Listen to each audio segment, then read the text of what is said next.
What's up, guys? Welcome back to another video. And uh, for the past couple of days, I've been trying to come up with a way that to do my tutorials that benefits both the normal sighted people and the visually impaired. But the method that I came up with uh, was a bit weird in a way. At least that's how I felt. So yeah, we're just gonna try it like this. So what you see on your screen right now is like this is a magnifier lens. So whenever I hover over something, it'll enlarge it. So the visually impaired can see it as well. And then the rest of the screen that's not in the lens is normal. So yeah, that's how we're gonna do it. But anyway, in case you haven't guessed, I'm gonna show you guys how to set up PPSSPP. Now I already have mine installed, uh, but I'm gonna show you the process of essentially what you would have to go through to get it. So once you're on this page, which will be in the description, I'll probably have it go straight to the download page. Um, you want to go up here, click on downloads, and on this page you got all of your different operating systems that the PSP works on. You got Android, Windows, uh, Mac OS, Linux, iOS, which your phone has to be jailbroken for that, and uh, VR. So you can actually play this on the Oculus Quest, or excuse me, it's called the Meta Quest now. Um,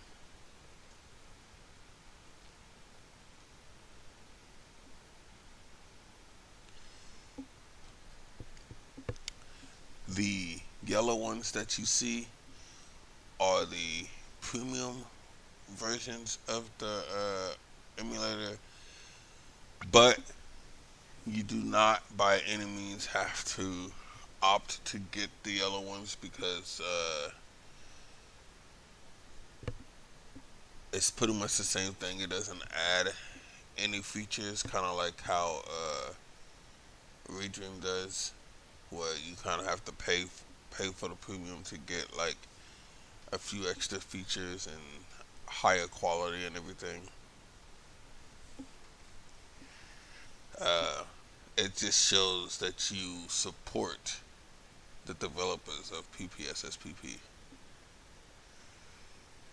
So we're gonna focus on the normal one. I already have mine's installed. I went for the installer, but you guys don't have to do the installer. You can go for the portable version if you want. Also, there is an ARMS version. So I guess if your computer is using the ARM architecture or whatever, you can download this one. Um, so yeah, just pick your preferred preference. If you get the portable version, all you gotta do is just is use something like 7-zip to extract it, which I'll have that in this. Yeah, I will have that in this in the description as well, so you guys can have that if you don't have it already. Um, but like I said, I went for the installer, which actually looks like this.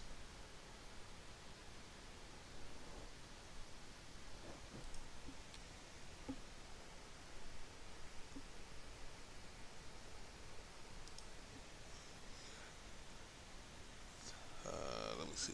What is it? There it is. Okay. This is the installer. It looks kind of old schoolish, but that is the PSP installer. And if you opt for the installer, uh, the installation is really straightforward. You don't have to change much of anything. Uh, it'll ask you it'll ask you what language you want as far as the installer goes, and then you just uh, choose where you want to install it, and then install it, and that's it. Nothing too crazy.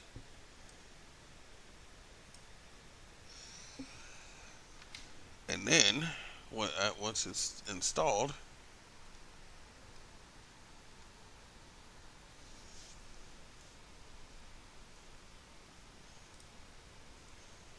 you get this.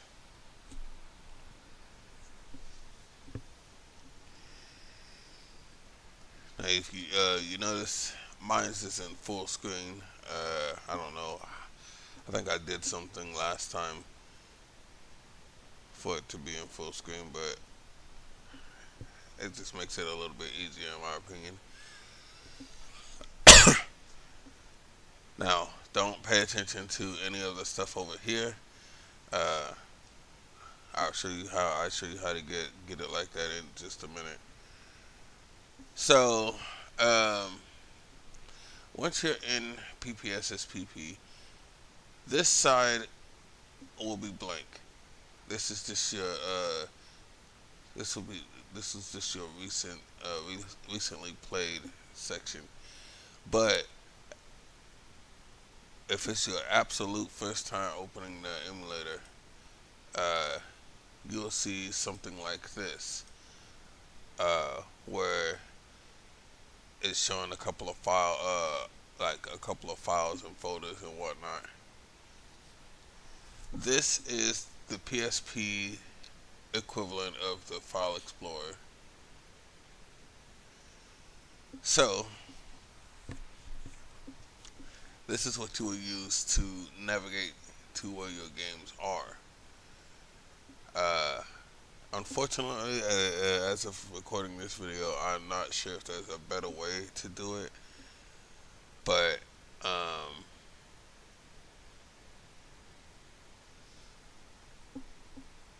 yeah, once you do it though, it'll stay like that. So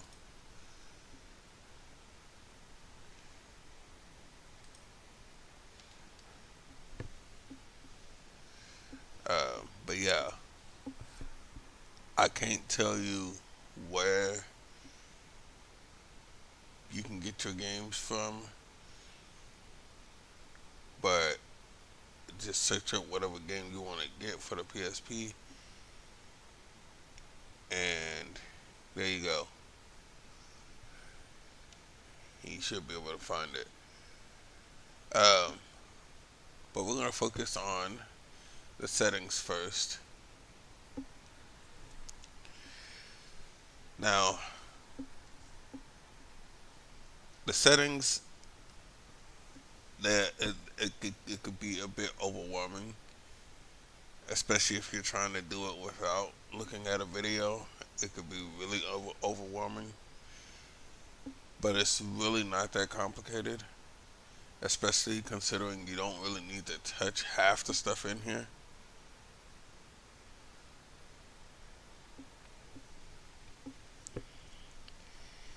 So, starting from the top, you got your back end. When you click on that, you get you get four choices.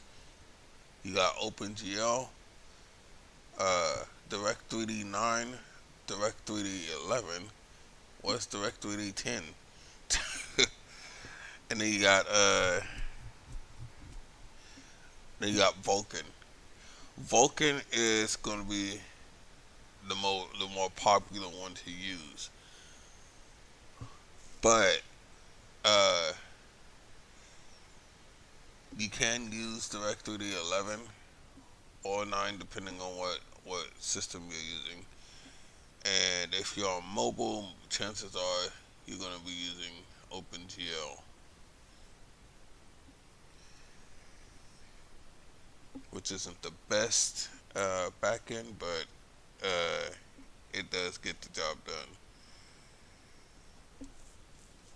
If you have NVIDIA, and I might be saying this backwards, so I'm not 100% sure, but if you have NVIDIA, Vulkan, Vulkan should be uh, the best one. And then I think if you have an AMD graphics card, uh, you can use Direct 3D. I think this works with NVIDIA too, but I'm not like super 100% because if I click on this, it's gonna reset. So whenever you choose a backend, it's gonna reset the emulator. It does have my graphics card selected, so uh, yeah, I'm not sure, but I always use Vulkan no matter what anyway, unless uh, the game calls for me to change the backend. So I'm gonna switch it back to Vulkan,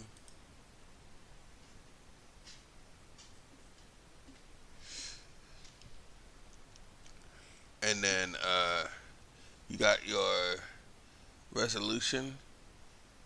So if you click on this, you can go all the way up to you can go uh you can go up to 4K, and I don't know what these two are because they don't have it marked. But the highest I go is usually 1080p.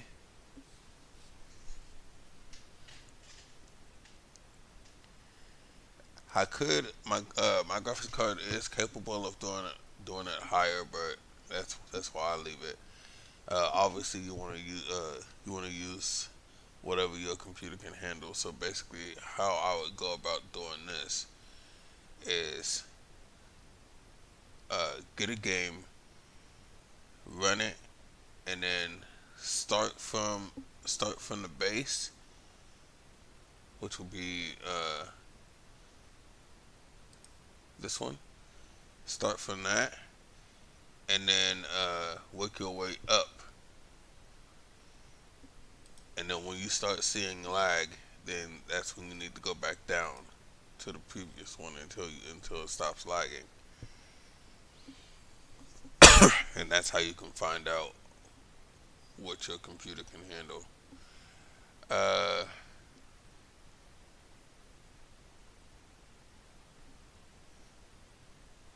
software rendering, that one you don't need to turn on at all. Uh, anti-aliasing anti-aliasing is good to have. Obviously, uh,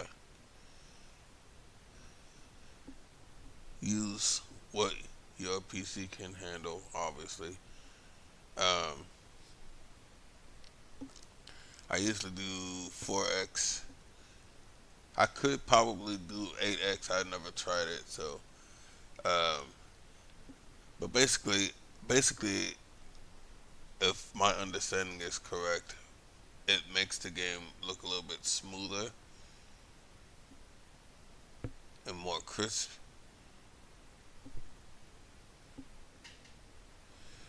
And then full screen is up to you if you want it in full screen or not, and that's pretty much self-explanatory. VSync VSync is somewhat good to have, but it's not absolutely required to have on. So that's also a personal choice. display display layout and effects. Not sure exactly what this does, so you can experiment with this. I personally haven't messed with it yet, so uh, I don't know anything about this particular feature. Uh, frame skip or frame skipping. You want to have it set to off or one. Now, depending on the game that you're playing, you may have to increase this.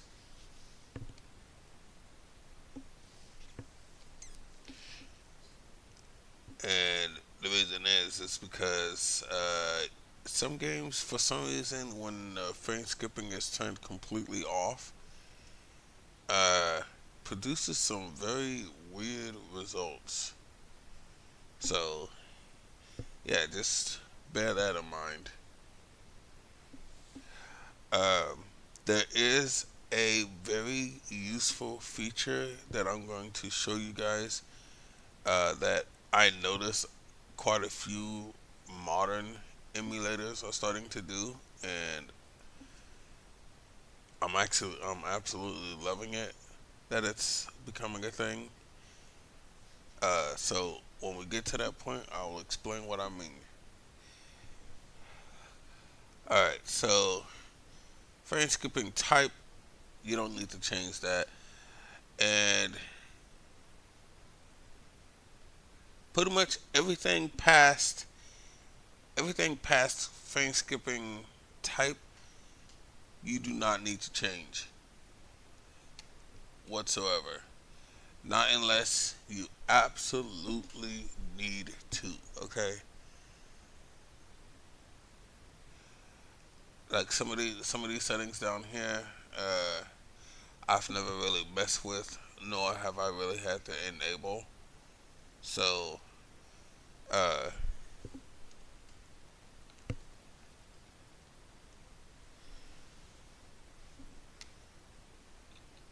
so yeah, you can mess with these at your own risk, but I wouldn't. Like I said, not unless it's absolutely required to change.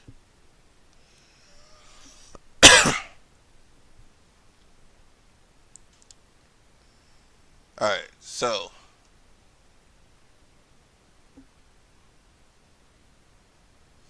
once you have your controls, your graphics set up and everything, go to controls and go to control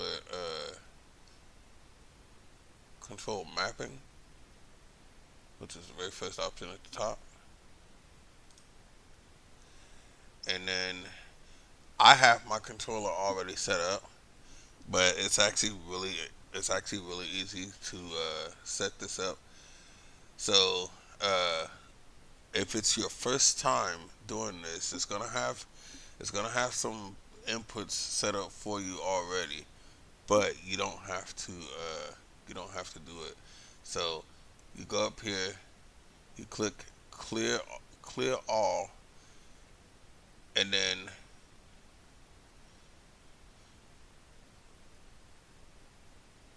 you click the button that you want to map. So let's say D-pad up, and then you get like this little box. It'll give you some time to input the button that you want to map, and then once you do that, it'll show up in a list. So, for example, if I let's say, for example, if I was going to use my keyboard, I click the D-pad up and then press the corresponding button that I want to use, and there you go. Now it changed it. But here's the thing. Let me turn on my controller. Here's the thing. You can actually have multiple inputs. So right now, as you can see, I got my Xbox controller uh, mapped. So if I hit the plus button right next to the input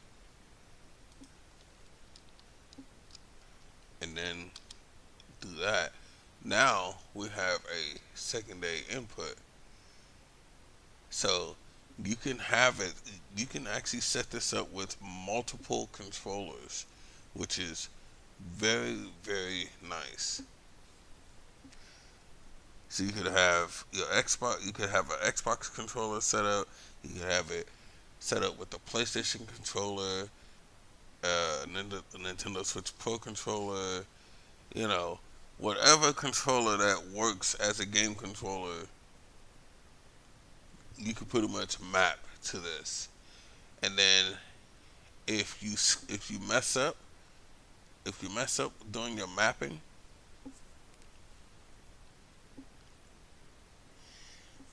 you can just go find the input that you put in.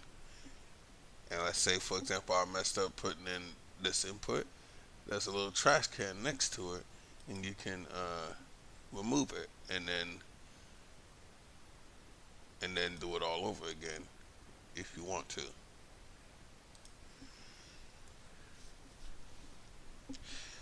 So this is definitely useful for the shortcuts. So, like for example, say for example you didn't want to map the fast forward button to your controller.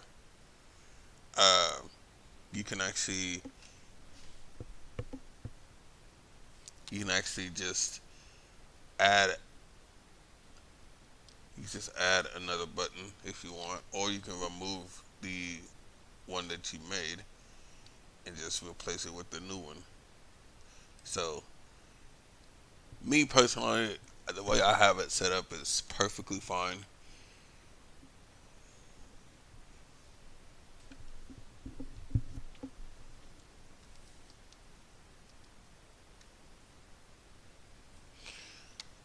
And actually, just in case I have trouble, I'm going to map this one like that. There we go. And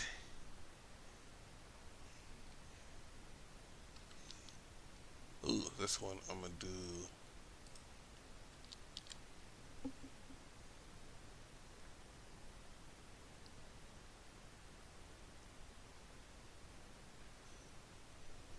Did it? Okay, I guess I can't do key combinations. That's weird.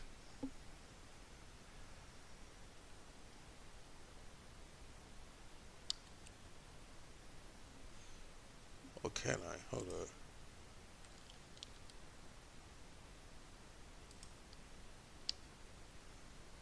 Yeah, we're just gonna do that.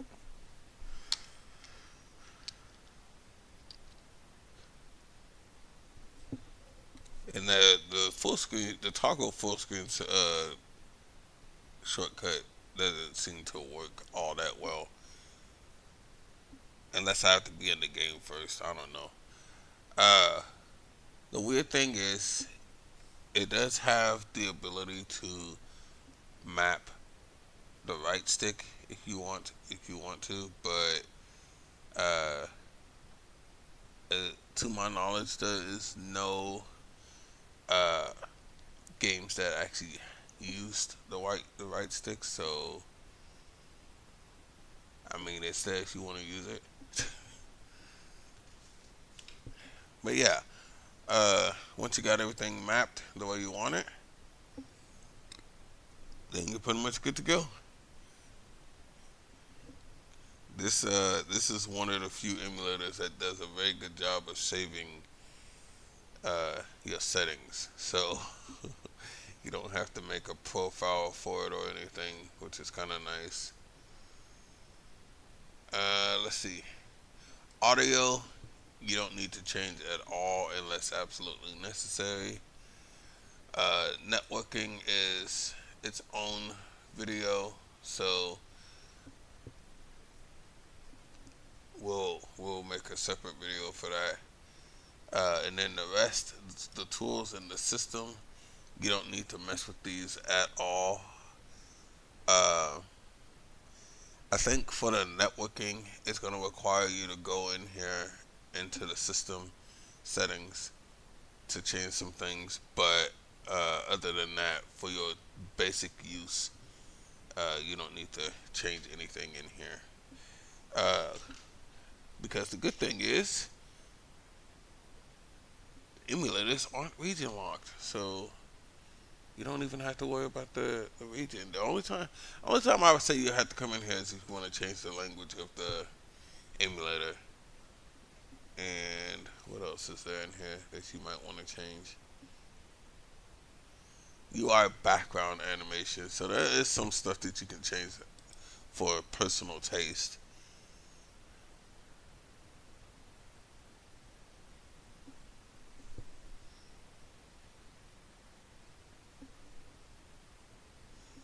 I think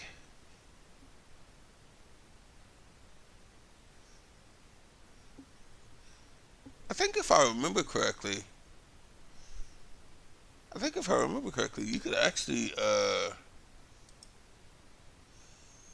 hey yo, that's dope. Uh I think if I remember correctly, I think you can actually set your own background too, but I could be wrong. But this gives that PSP feel to it for sure. This background right here,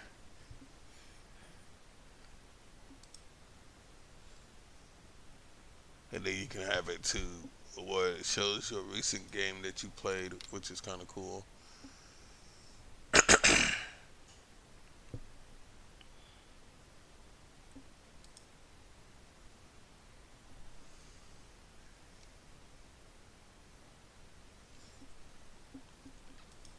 So I'm gonna go with this one because this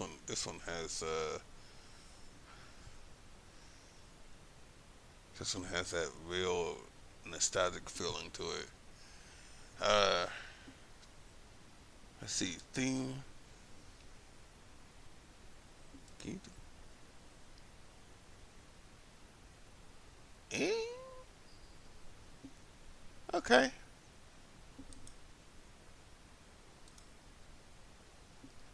that's not that's not a major difference, but that's still kind of cool.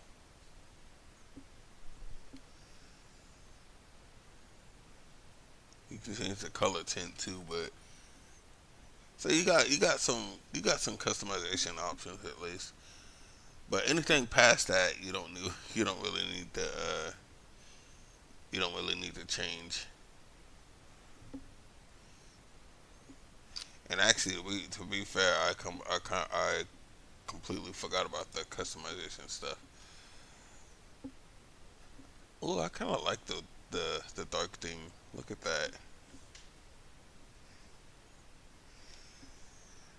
So yeah, pretty much you are all set up. Um, and like I explained earlier, uh, once you have some games, you just put them where you want them to go, and then you have to navigate to where they are using the built-in file explorer for the PSP.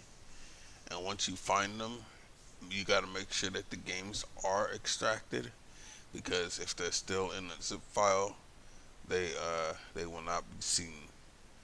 They will be seen. They will be seen in the zip file, but you won't be able to like run the game or anything. So just bear that in mind. And so once you actually pick a game to play from this screen, then it'll show up in your recents tab.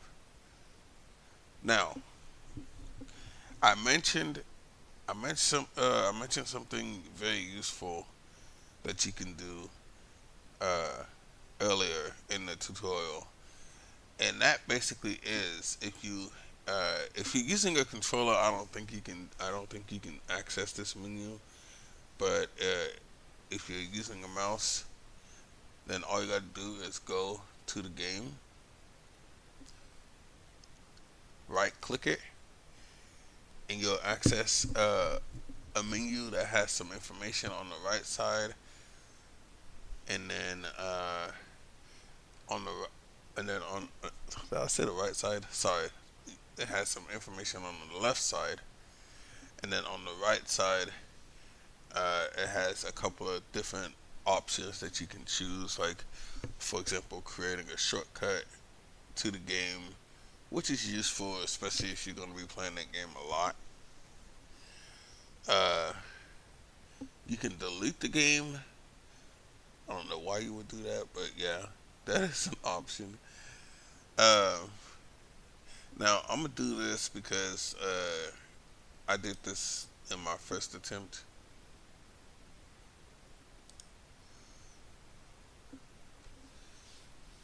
of recording this.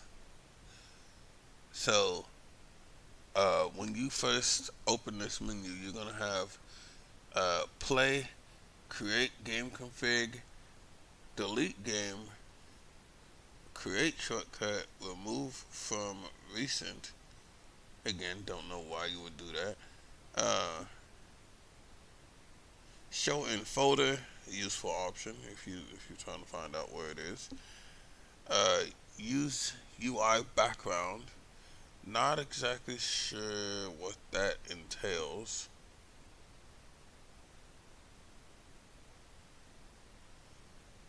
We'll have to test it out one day. And then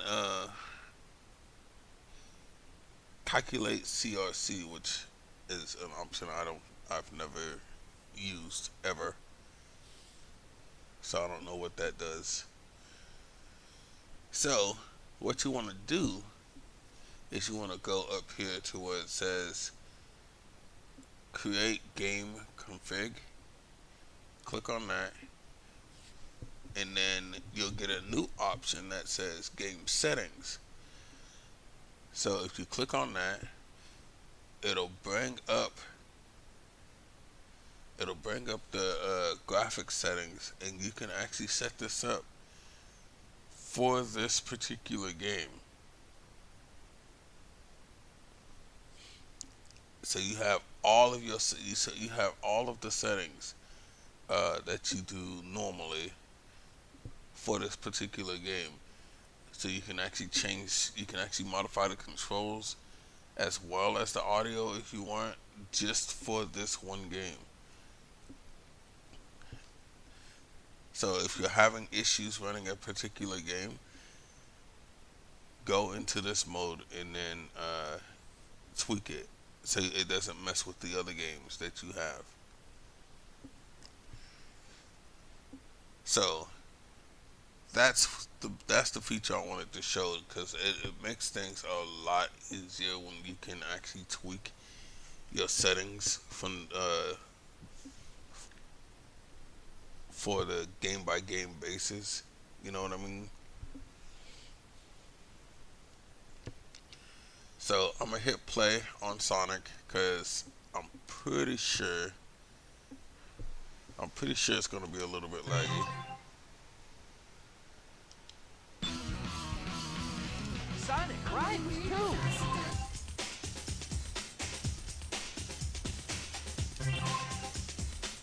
So we're just gonna go single event. Sonic. Shadow. Okay.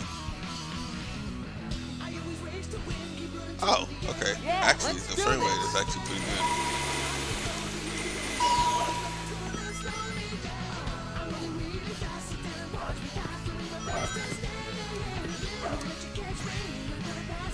Okay, so that is the best case scenario, actually. Uh, so let me see. Let me right click on this. We're gonna delete the game settings again, just real quick. And what we're gonna do is we're gonna kind of create a scenario. So we're gonna put frame skipping to, let's say, for example, we'll stick it on 2, and you'll see why I did that here in just a minute.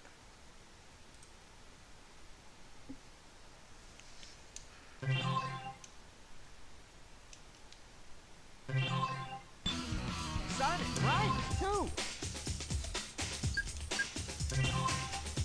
So you can kind of already tell that the frame skipping is on. Sonic Shadow. Because it's not as smooth as it was. And then it really shows in the game. So if you ever have this kind of situation, Sweet. I'm gonna show you how to fix it. It's actually really easy to fix this.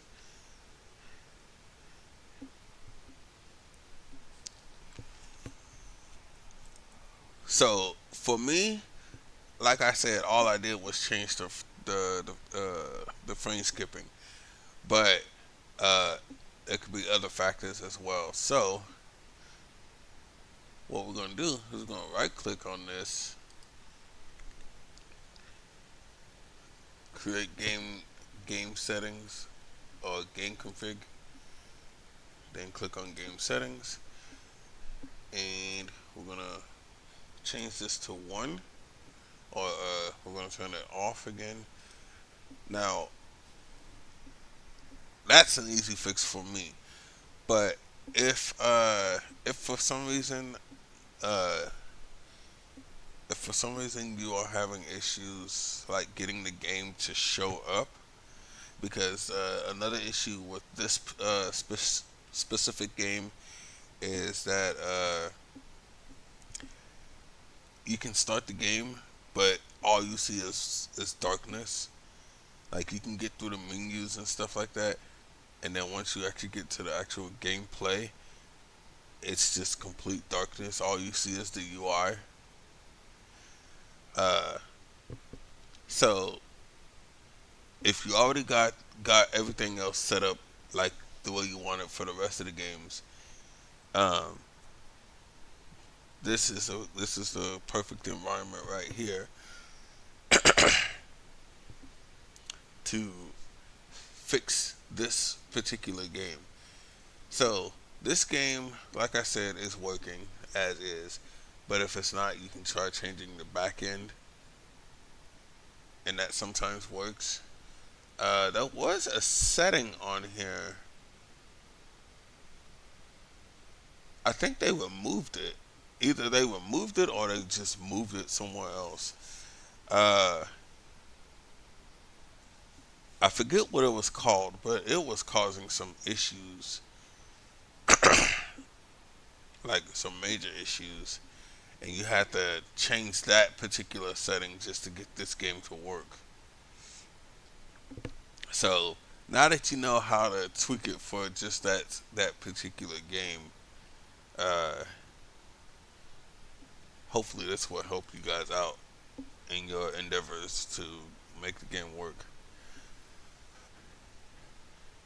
So I'm not gonna start it again because we already know it's gonna work. But if I go all the way back, and then we go back to the settings here, as you can see, it kept the overall settings for this setting right here is going to be shared amongst all the other games that haven't been changed. Okay, so that's what I mean by changing settings for the game by game basis.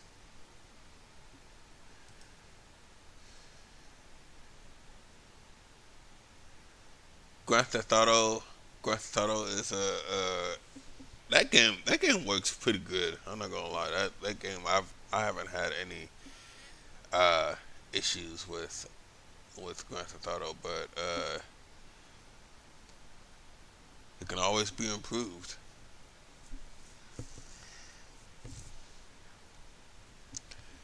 So yeah, that's actually nothing else I can really show you guys. If I'm being honest, I need to get me something to drink. Um, but yeah, that's really nothing else to show you guys as far as the settings goes. Um,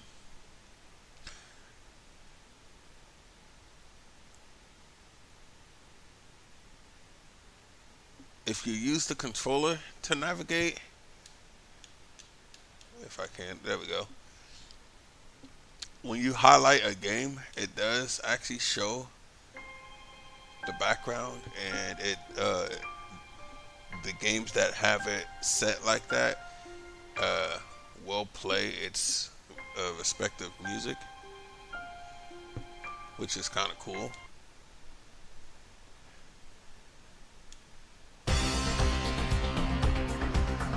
Just like it would if you was playing it on the actual PSP, PS3, PS4, and even PS5. Because ever since the PS3, pretty much PS3 slash PSP, every time you highlight a game, some games actually play music like right before you started playing it. So that was always pretty cool. So yeah, hopefully you found this useful in some capacity. If you did, please smash that like button, subscribe if you haven't already, and if you have any questions about how to set this up, I will try to help you to the best of my ability. And there will be a part two to this, and that is setting up the networking part of it. Um, so stay tuned for that, especially if you want to play some of the games online. And with that, I will see you guys in the next one. Thanks for watching.